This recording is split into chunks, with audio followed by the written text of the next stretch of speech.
Hello, Minecraftians, and welcome back to Realm News. I am your host, the Dark Lord, the one who puts the real in Realm and expands your mind one block at a time. We are in our third week leading up to Halloween, and it just keeps getting spookier the closer we get to the 31st. So far, we have covered two spooky hostile mobs: the Phantom who preys on Overworld insomniacs, and the nether-dwelling, fireball-blasting Ghast. This week, we have a very iconic figure that goes hand in hand with Halloween. Or should I say, fits like a broomstick in a witch's hand. Witches are, of course, the topic this week, my friends.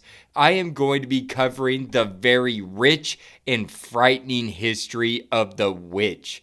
First, I will deliver you all a great poll, which fits very well with our Halloween theme. Then I will take you to the real. There, I will give you a summary of the evolution of the witch and tell you the tale of Perchta. Frau or Fro Perchta has gone by many names: Frau Fasta, Goda, Herka, Stampa, Frohada, or Holly, and many more. Frau Perchta is known as the Winter Witch in the Western Alps and is a very old legend going back hundreds of years. I will also explain to you what a familiar is to a witch. I'll give you a hint. A black cat is a familiar, and we cannot forget about the infamous Salem witch trials. After the real, we will then transition back into the realm and find our own witch to study in the overworld, where I will give you the history of the witch in Minecraft, its behavior, and drops. Are you all ready? Light your jack-o'-lanterns and let's get this show started. 1, 2, 3, 4. It's poll time! That is right. It is poll time, my friends, and this week we have a really fun poll. I did not receive too many comments, so it may not be a very long one today. Just wanted to throw that out there to you. However, this poll did garner 33 total votes, which is not bad. I asked this question: do you like the creaking? I released this poll to find out a general consensus of what people thought of this new mob. I provided 3 choices to the question. 1, love it. 2, neutral. 3, dislike it. Now, I want to go ahead and tell you what your dear host voted for before reading off the results. I chose number 1. I love it. I have not played with it yet. As I said in the last Realm News Flash, I am waiting for it to be released in winter before I play with the Creaking and Pale Garden. I never use experimental mode for some reason. So when it comes to Bedrock, I'm not going to be using experimental mode. I just am going to wait. I just like to wait for the official release date. But I do not have to play with it to know that it is already one of my favorite mobs. I am a big fan of the Creaking's design and how it is dependent on the Creaking heart for its existence. Heck, the Creaking heart is the actual mob. The Creaking is just its defense that it spawns. To me, the Creaking reminds me of the Ent from Lord of the Rings, but with a very sinister twist. Besides its design, I love how it preys on the player, or I mean you and me. I thought it was so clever of Mojang to make the Creaking only move when you have your back turned or not looking at it. And that just adds a great sense of eeriness to the Pale Garden. The Creaking is well suited for its environment, because when it is holding still, it blends right into the Pale Garden's background, which is composed of the pale oak trees and pale moss. Also, the Creaking heart is such an incredible design. I really enjoy that it is found in a pale oak tree, like a parasite. That will just be truly a challenge to find the Creaking Heart before the Creakings kill you. I cannot wait to play around with it, using the Creaking Heart as a defense from raiders and pillager patrols. Now that you know what I voted for and why, I will now read off the results. The loser of this week with only one vote, and that was the dislike group. I have not much to say on that, but to each their own. Hopefully they enjoy one of the drops that was announced at the live event. If not, I am sure that a future drop will have something in store for you. Now let's move on to second place.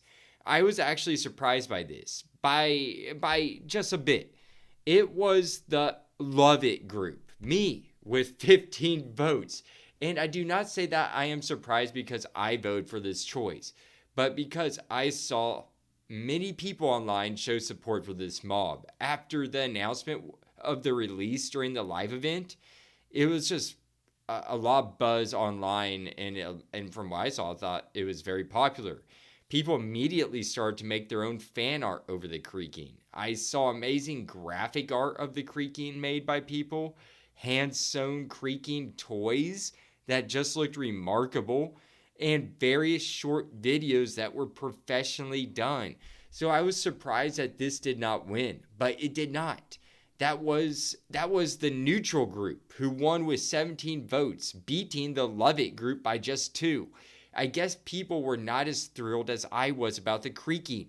I have heard people not liking how the trees look and that they would like them to resemble a willow tree more, and or just in general, they wanted to look like willow trees, which I don't blame them. I think that would look great.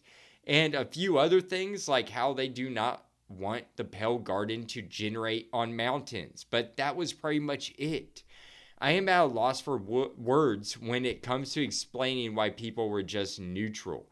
I mean, this is a first of its kind of a mob to be introduced to Minecraft Vanilla. The fact that the Creaking Heart controls the Creaking from a distance is just remarkable.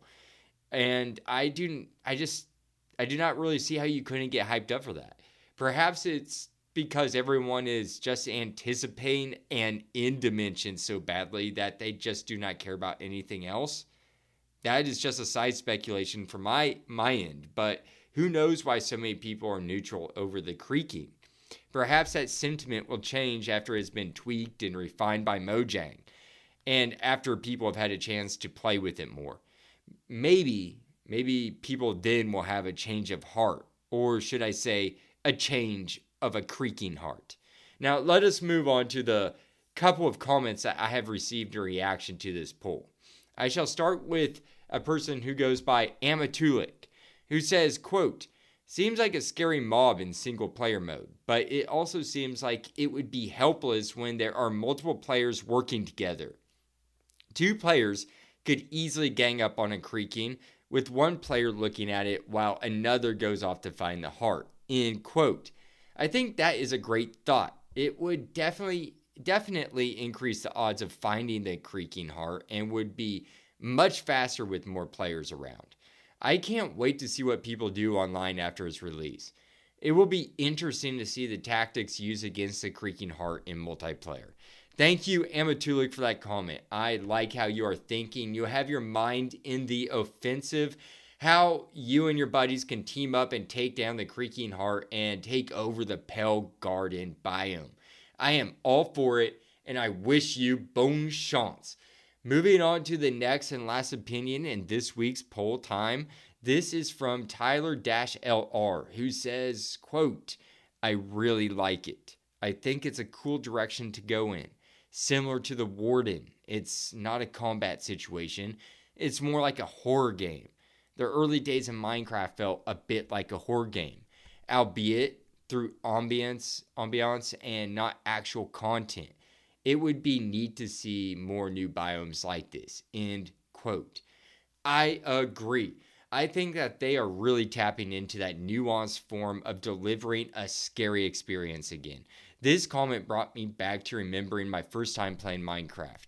I remember that feel of suspense that led to a sense of fear while harvesting resources. I think I will have this same feeling while in the Pale Garden. Thank you, Tyler LR, for your comment. I really enjoyed reading that, and I thought that was just an interesting comparison that you made between the Warden and the Creaking when it comes to horror in the game. And there you have it, folks. The last comment for today, and that means the end of poll time. But it is not the end of the show. No, my friends, we have just begun. Next, we will be traversing to the real, where we will talk about witches.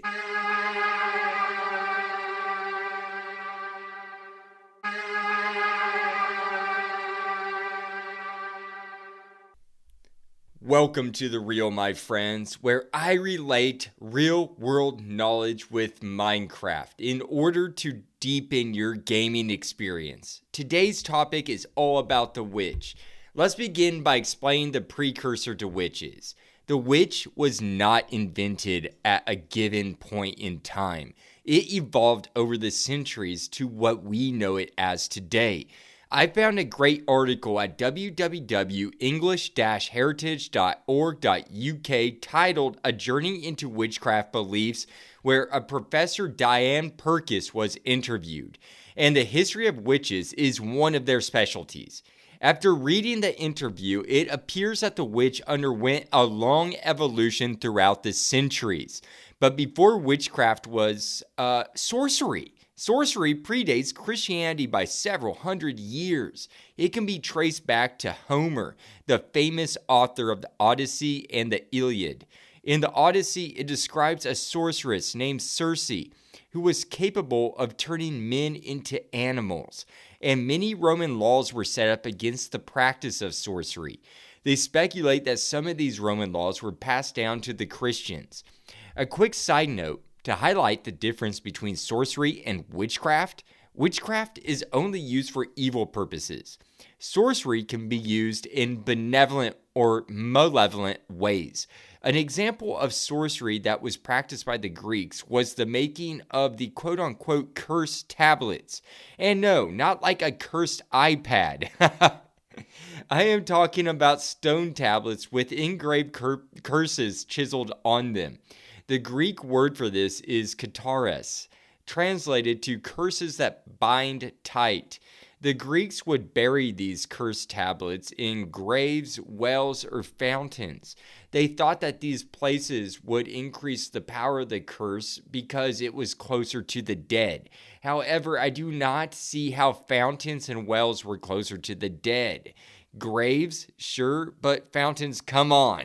The funny thing is that many of the cursed tablets found were over sporting events and legal matters. Isn't that funny? People were not much different back then as they are today, as it appears. I explained sorcery and these cursed tablets for a reason. Witchcraft stemmed off from sorcery. The cursed tablets were examples of this culture practicing a form of sorcery for bad. So the cursed tablets could almost fall into the witchcraft category. The next phase of evolution to the witch was through folklore and paganism. I shouldn't say paganism. Well, partially. A lot of it derived from paganism. Anyways, we'll get to that in a bit.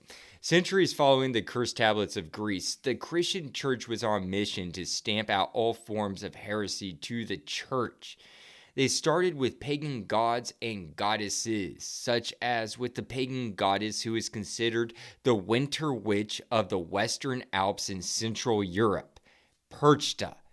Yes, Perchta is a pagan goddess and not technically a witch, but she was the inspiration to the modern witch. Perchta's appearance is quite grotesque, and she appears to look very similar to the witch that we know today. From this picture that I am looking at, that is from a 1486 manuscript by Hans Vintner, she is wearing a medieval-looking hooded tunic or robe with a belt around the waist, and she looks very haggard with a hooked beak-like nose which resembles a bird beak. She is described as an old hag in this interview. She is portrayed this way because she is the symbol of the harsh, cold alpine winter. Let me tell you about the legend of Perchta. I found a great article titled Meet Christmas Goddess Perchta, A belly-slitting half-woman demon by Mary McGill, found at vice.com. Perchta, as it turns out, is a pretty vicious woman, as you could probably tell from the article's title. Perchta, the winter witch, is known to roam the Alps during the 12 days of Christmas, which the 12 days of Christmas start on Christmas and end on the Feast of Epiphany, January 6th. Perchta's main function is to make sure that order is maintained throughout the household, and she is very particular on when women were going to weave during the year on the loom. I know, that sounds a bit funny or odd, right? Well, according to folklorist John B. Smith, Perchta was the enforcer of communal taboos, which meant that she would punish people who would weave on sacred days, such as the 12 days of Christmas. She would also punish people who were not feasting with enthusiasm.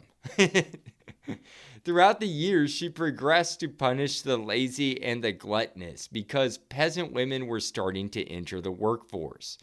But it was not only women whom she kept tabs on and tormented. No, supposedly she had a strong disposition towards ill-mannered and lazy children, and she had a very wicked way of punishing people.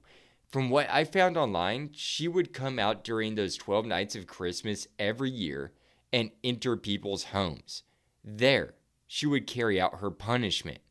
By slitting open the person's belly and ripping out their bowels, she would then fill up the open cavity with all sorts of stuff, such as straw, rocks, and various other forms of trash. She would then sew the belly back up and move on to the next victim. She did not travel alone. She is known to travel with a horde of zombie-like entities. And I have also read that in some stories that she rides part of a loom which looks uncannily like a broomstick. Our folklorist friend John B. Smith goes on to tell us more horrible deeds that she carries out. Perchta will snatch up children who are lazy, too curious, or greedy. She'll throw them in a sack that she carries with her and leave one of the kids' legs dangling out of the sack, just as a warning to other children who see her go by. One story is of a farm boy who spies on Perchta. He immediately goes blind for doing so, although he was very lucky. His sight was restored later.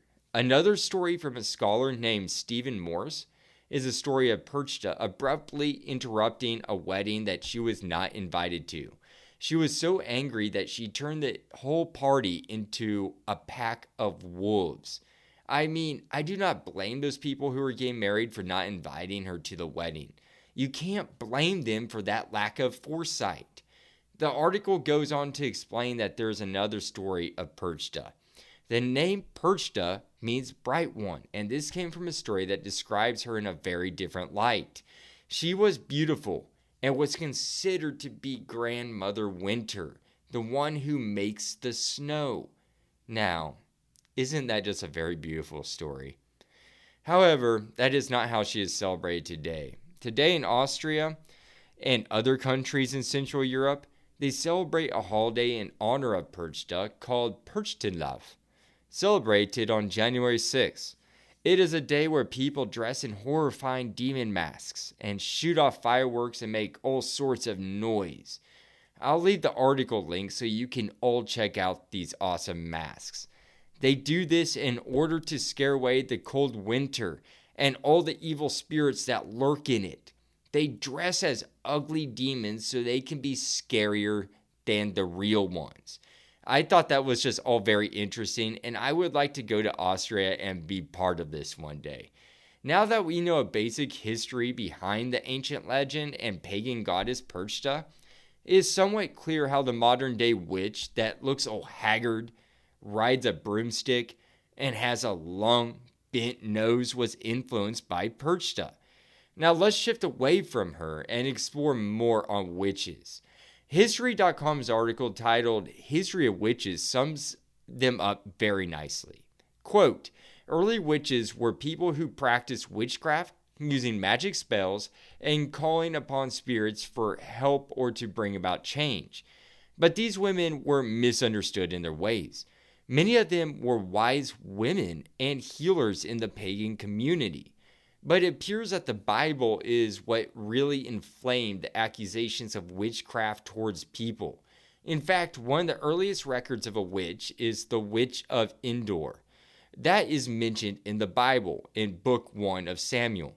Supposedly, in this book, a King Saul went to seek the Witch of Endor to ask them if they could summon a dead prophet, whose name was Samuel. He wanted the prophet's advice in defeating the Philistine army. Other passages from the Old Testament condemn witches and the use of witchcraft. Exodus 22:18 states, quote, "Thou shalt not suffer a witch to live," end quote. So pretty much saying kill witches. Other passages in the Old Testament go ahead and warn to stay away from divination, chanting, or employing witches to talk to the dead for you. Witches had a bad reputation, and it was easy to accuse someone of being a witch back then. Many of those accused were the disenfranchised and poor women who lived on the lower echelons of society, out on the fringe. The 15th to 17th century was the age of witch hunting, thanks to two German Dominicans who decided to write a book on how to identify, hunt, and interrogate witches. This book was published in 1486 and became very popular very quickly. The book is titled Malleus Maleficurum, or The Hammer of the Witches. This book was responsible for creating the mass hysteria of witch hunting and accusations across Europe. Between the years 1500 to 1660 BCE, 80,000 people were killed for being accused of being a witch. 80% of these so-called witches were women. They were either hanged or burned at the stake. One test to see if someone was a witch was to bind their legs and arms and toss them into a body of water. If they sank, then they were innocent of being a witch. If they floated, well, they were a witch. If you have air in your lungs, then you probably are floating. But if your lungs are full of water, then you will sink, which means that you were innocent, but it doesn't matter because you are drowned now. Germany had the highest amount of witch trials, and Ireland had the least amount. This makes sense that Germany had the most. I mean, they were the ones who wrote the book on how to find witches. The Malleus Maleficurum was unbelievably popular amongst the Catholics and Protestants at the time. Within 100 years of being in print, this book sold more than any other book ever published in Europe during its time, besides the Bible. That absolutely blew my mind. And to put that in perspective, I just can't wrap my mind around that, because the Bible was extremely popular back then. That was like the only book that many people could read. And so for this to be up there with the Bible, yeah, that was just a crazy fact to stumble across. Unfortunately, most of these people who were accused of being witches were tortured into confession. I just want to tell you all that. As Europe started to phase out this austere phase of witch accusations and killing innocent people, the New World was just starting to hit its witch hunting peak. This leads me to the infamous Salem witch trials in America. The Salem witch trials took place in Salem, Massachusetts in 1692. The story begins when two young girls started to suffer a series of convulsions and made erratic screaming sounds. The two girls were 9-year-old Elizabeth Paris and 11-year-old Abigail Williams. History.com goes on to say that more young women proceeded to exhibit these same symptoms in short order. And then mass hysteria just broke out in Salem. Soon enough, 3 women by the names of Sarah Good, Sarah Osborne, and Tituba were accused of witchcraft. But the first person to be executed was not part of this trio. This was another woman named Bridget Bishop, who was hanged on June 10th that year. By the end of it, approximately 150 people were put on trial for witchcraft. 18 people were ultimately executed, 12 women and 6 men. And the kicker is that the true culprit in all this was more than likely a fungus that got into the food supply and caused these initial convulsions and hallucinations, which led to mass hysteria and to false accusations. Isn't that crazy? However, just like in Europe, witch trials eventually started to die out in the New World with the help of a founding father named Benjamin Franklin. In 1730, Benjamin Franklin wrote a satirical article that changed the public sentiment towards witch trials and accusations of witches. The laws started to be made in order to protect the accused and the convicted of witchcraft. However, people are still being killed for being accused of witchcraft in current times. Since 2010, several people have been killed for witchcraft in Papua New Guinea, and this appears to take place in several regions around the globe to this day, in such places as Africa, South America, and the Middle East. I won't lie, it just seems so odd to hear that people are still being put to death in modern times for being accused of witchcraft. It's just madness to me. However, I would like to move on to the witch's familiar. Another article found at history.com titled Why Black Cats Are Associated with Halloween and Bad Luck by Elizabeth Yuko, August 23, 2023. The black cat can be tied back in association to sorcery and witchcraft to the ancient Greeks, specifically to the Greek goddess named Hecate. Hecate was the goddess of magic, sorcery, the moon, and witchcraft. She also had a pet, which was a cat. This cat served not only as her companion, but was also her quote-unquote familiar. A familiar is a, quote, a supernatural creature that assists a witch according to European folklore, end quote. A familiar is also the black cat, which is now associated with the witch of today. But the black cat became tied with the devil all the way back in the year of 1233 BCE, when Pope Gregory IV made an official document called the Vox in Rama, which declared black cats to be Satan. To better understand why black cats were later attached to the so-called witches, you will have to understand a bit about the church in medieval Europe. When the Christian church was still in Europe, they had a somewhat respectful relationship with the pagans around them and the healers in those pagan communities that the Christians actually saw as witches. And then the church and the pagan witches, I want to say, they coexisted for a while, up until the church gained a little bit more power in the area. Once they had enough power to muscle around the pagans, they were ready to round up the witches, quote unquote, and kill them en masse, as I described earlier during the Malleus Maleficurum era. However, the quote unquote witch in these pagan communities was not regarded as an evil person from what I had read. They were considered to love nature and have a strong bond with it. They had a strong relationship with all the fauna and flora, and they were very much respected by people. Also, these healers were typically strong, independent women. This is one reason why the church attached the black cat to these healers. The church did not like strong, independent women, and that was another reason for Christians to vilify these individuals. The cat is also considered to be an independent creature. It does what it likes, unlike a dog which will beckon to your command. That is the ultimate reason why the black cat was vilified as well. So this is part of the reasoning behind why the black cat is the witch's familiar. After reading this article, the symbolism between the cat and pagan healer that was deemed a witch by the church was just fascinating to me. It is not a really shocking story, but it is fascinating to see how the evolution of the witch played out, and how the church used witchcraft essentially as a form of propaganda waged against paganism. Perchta was a fascinating story as well. I had never heard of her in folklore before.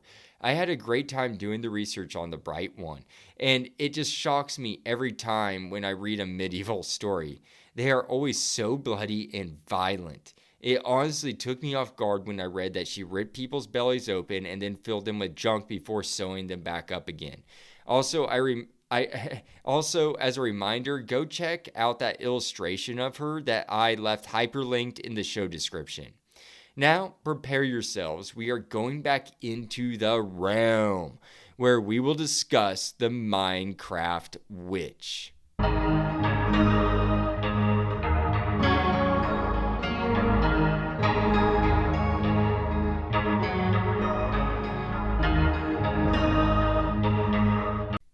Welcome to the realm, my friends, and welcome back to Charmois City, Franche-Comté province in my overworld. This is my second town founded in the Empire, directly north from my capital city of Seatown. You must cross the massive Ombre Dieu Ocean in order to get to Charmois City, but conveniently for us, it is connected to a rail, making it easy to travel there.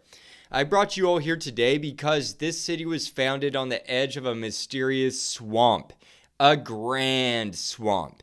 It stretches on for hundreds of blocks in all directions. I have only explored a small percentage of this biome. Upon the founding of Charmois, I had ventured out a little ways in order to explore the area. I did not have to go far into this swamp until I came upon a stilted, wooded hut. Not a regular hut, but it was a witch's hut, positioned out in a small grove not far from the murky swamp water's edge.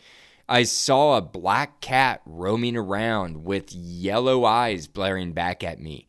Then, unexpectedly, I was hit by a splash potion of poison that sapped the health right out of me at a speed of 1 point per 1.25 seconds. This poisonous effect went on for 45 entire seconds, leaving me at the brink of death with half a heart left, or 2 points. I had managed to hide behind a tree briefly before getting hit by a potion of harming that took away 3 hearts and I died. That was my first encounter with a witch. They are a formidable foe, and I was unaware of their powers until that moment.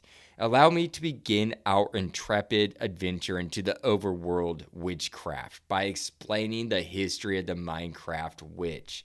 According to Minecraft.wiki, we can trace the witch back to September 13th, 2012, a little over 12 years ago, where a former Mojang software engineer by the name of Nathan Adams had made a hint to add the witch to the Pretty Scary update, because they thought it would be fitting for a Halloween update, which makes perfect sense to me, but what do I know? Side note, folks, the Pretty Scary update was a pretty big update. That update is where they added the wither skeletons, zombie villagers, wearable mob heads, bats, and much more to Minecraft. Just wanted to give you a little context for you all. Allow me to read off some of the tweets made on September 13th in regards to the witch. Nathan Adams tweets with the handle Dinnerbone. Quote, while talking with Jeb about some stuff he's doing, I realized the perfect mob to add for Halloween. It'd be our second ranged one too, end quote. They are referring to the witch as the perfect quote-unquote perfect mob in this tweet. The next tweet made that same day was this right here. Quote, he goes, second overworld ranged mob, end quote.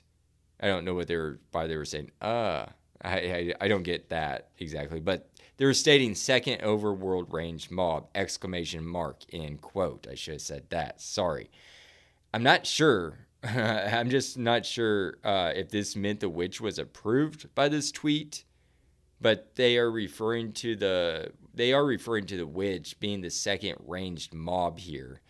But I don't exactly know. It's just kind of, I don't know. I clicked on it. I even read it on the Twitter from the source provided, or the link provided in that wiki article.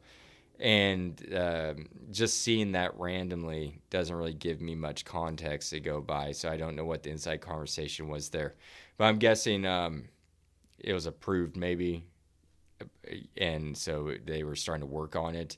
But moving on, for you, those of you who do not know what a ranged mob is, it just means a mob that can attack from a distance with some range. like the skeleton, which was the first ranged mob in the game of Minecraft. Another intriguing tweet that they made 5 days later on September 18th, 2012, just to move on, is, quote, "How do you even draw a witch anyway? Pointy nose? In a blocky world, it looked like Pinocchio," end quote. I guess they were in the process of creating the mob or in the drafting phase of it, I'm just guessing or assuming. I never thought about, I just never thought about the hurdles of designing the witch until I read that. I guess that would be a challenge to make a witch's nose in block form. But they nailed it, in my opinion. The last tweet that I'll read is also tweeted on the 18th. Quote, "I decided to go for a less traditional witch look and have an offshoot villager kind of thing. It has a magical nose that wiggles too," end quote. Which, this is intriguing to me. I wonder what ever happened to the wiggling nose mechanic. That would have just been kind of cool and very Bewitched-like. Too bad they didn't. I'm just sad they didn't implement that into the game. Moving forward, on September 21st, 2012, Adams confirms that witches were going to live in swamps. Mojang decided to base their witch over a Slavic folklore story based on a witch, a famous figure called Baba Yaga.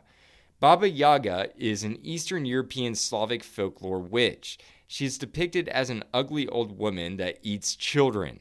Inversely, another version of the story is that she is depicted as a good person who helps out the quote-unquote hero, according to Wikipedia.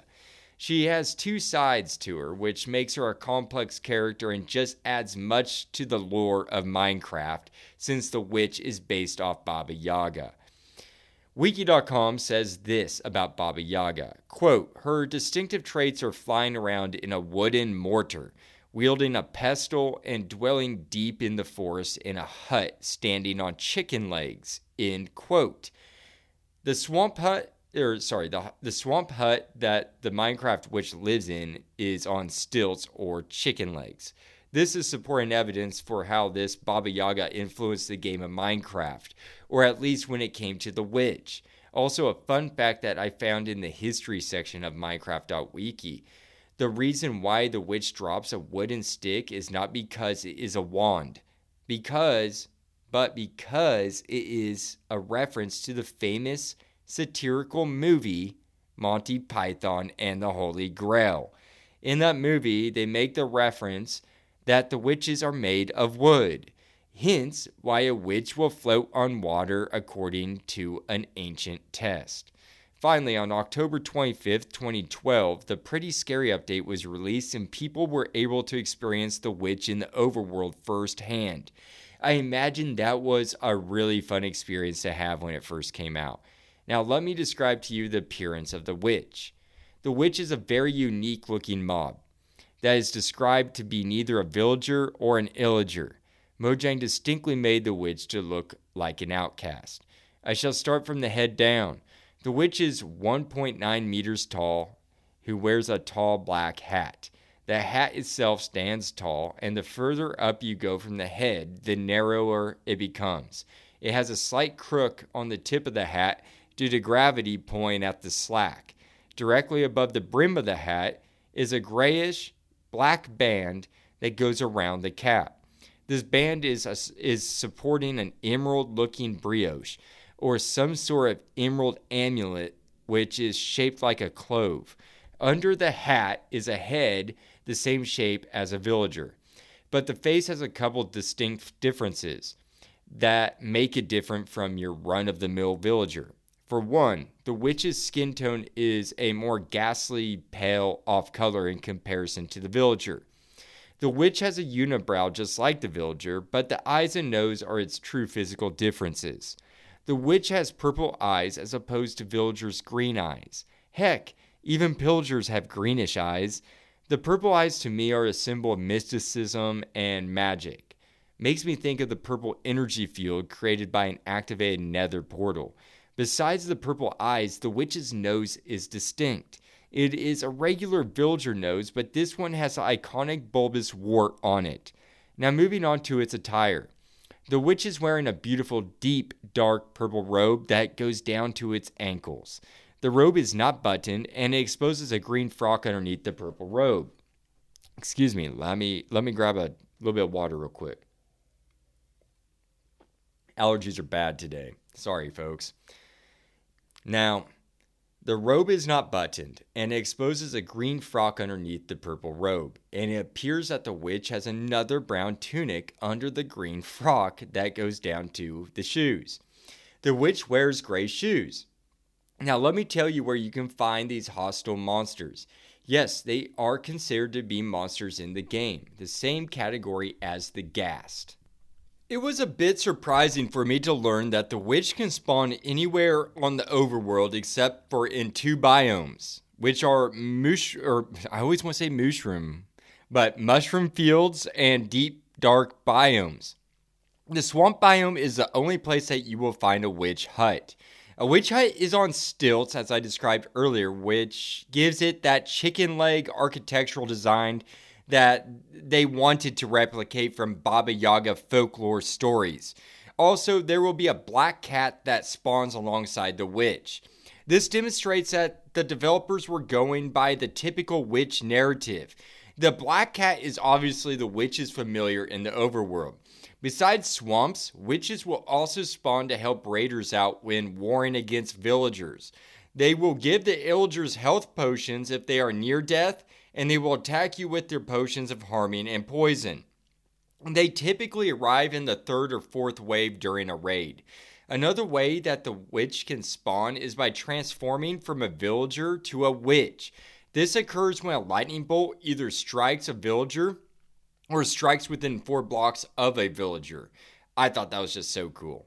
We now know of 2 different mobs that are transformed into something else after being struck by lightning.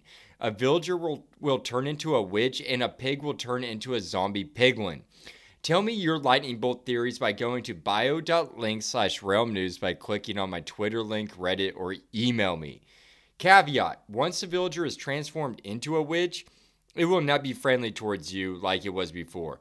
So if you were good friends with Farmer Joe and they got struck by lightning in a storm while talking to you, then you ought to run or put the blade to them, because Farmer Joe has now become a hostile monster and will immediately start to attack you if in range of him.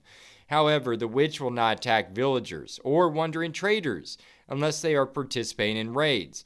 But the witch will attack iron golems and snow golems, regardless if they are with raiders or not. This is just a couple of their behaviors. Let's talk more about how they act and what to expect. An interesting trait of the witch that I would like to tell you is that you will have a 1.5% chance of seeing the witch emit these strange but fascinating looking purple particles. They look like purple cubed asterisks floating and disappearing off its body. The witch will emit around 10 to 44 of these particles. According to Minecraft.wiki, these ornamental particles are called quote-unquote witch spell, a type of effect name tag in Bedrock Edition. Again, I want to point out the magical symbolism that purple seems to portray in this game. The witch's eyes are purple, the robe, and now these witch spell particles. Also, the cleric's cloak is a royal purple. Is there a connection between the color purple and the witch and the cleric?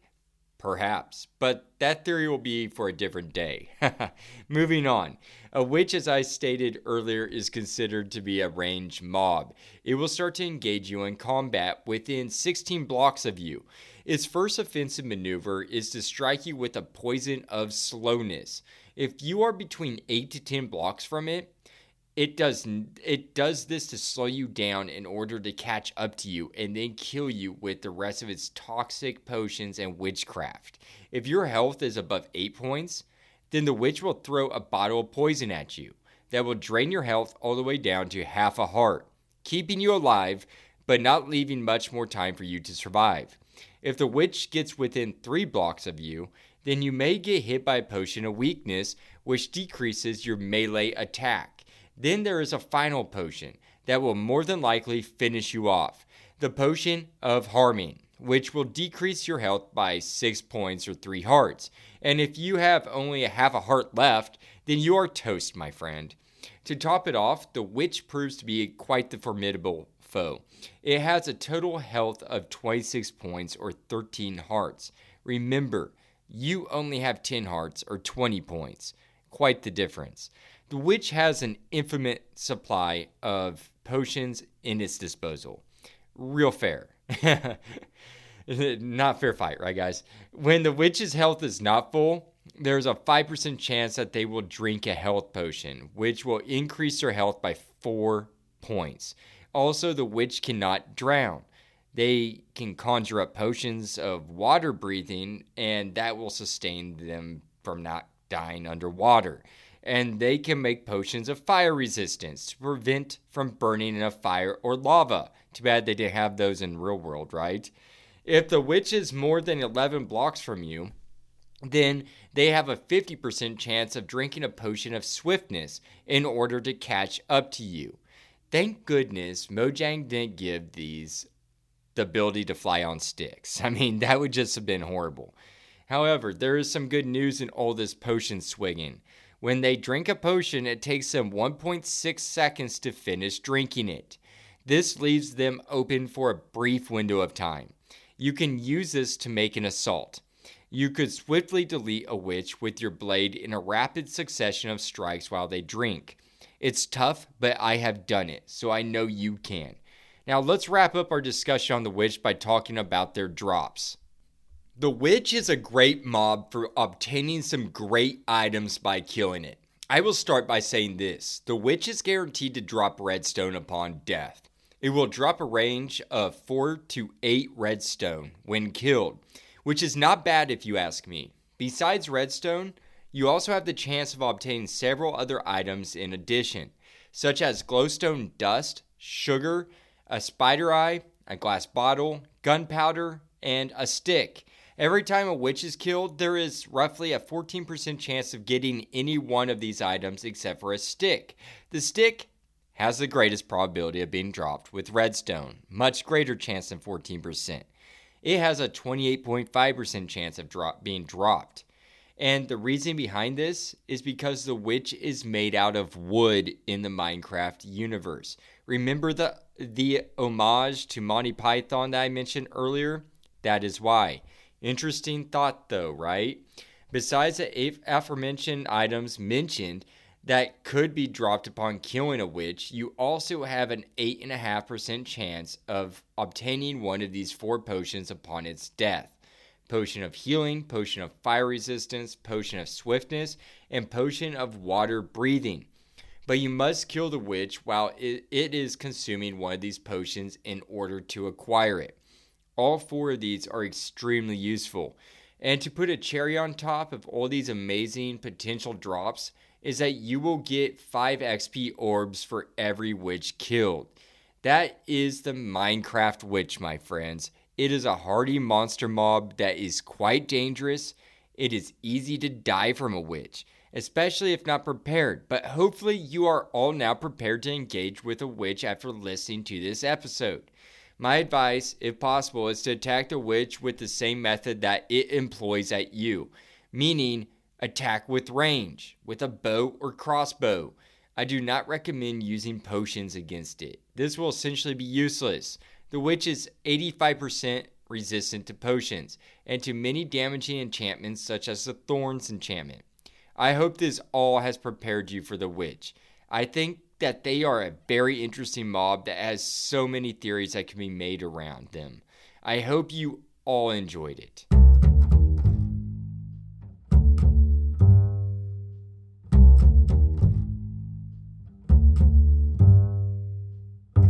That wraps up our week's episode, folks. We first started by examining a bit of how witchcraft formed. It initially arose from sorcery, which was practiced before witchcraft. We saw a form, though, of sorcery as the cursing tablets, which were used in ancient Greece. Then we moved on to the inspiration of the modern witch, Perchta, the winter witch of the Alpine countries in Europe.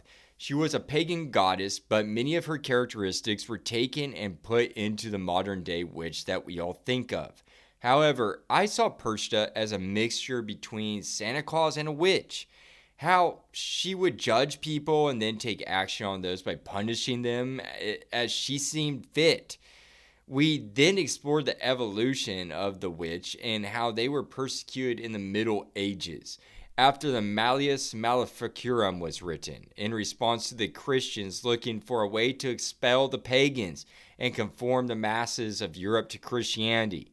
I thought that was all truly interesting, and how Salem witch trials may have been a result of from a fungus that caused the hallucinations. That just kind of blew my mind. I hope that you all enjoyed learning about the witch in this week's episode. We are one more week closer to Halloween. Next week will be Realm News' first original Halloween story, part 1. Then on Halloween Day, the 31st, the conclusive part 2 will release.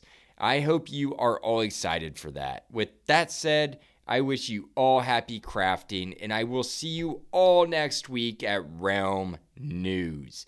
The Dark Lord signing out.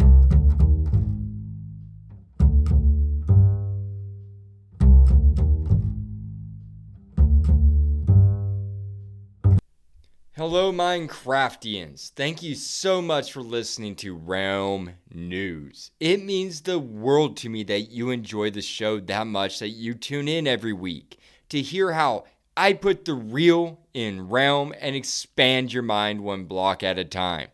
Well, if you really enjoy this podcast and want to express it further, then you can contribute by simply following the show by clicking that follow button, or write a review and rate the show, or do all 3 of those. I love the feedback, and that would help me get to my goal of 100 followers. You can even go a step further by making a monetary donation to support the show by going to bio.link/realmnews, all lowercase. Again, that's bio.link/realmnews. And click on that Ko-Fi button and buy me a coffee. You can donate as little as $1. The money really does go a long ways, folks, and helps perpetuate the show. I have plans to create a website so Realm News can be more accessible and interactive with our amazing community that is amassing. All is appreciated, truly, and happy crafting.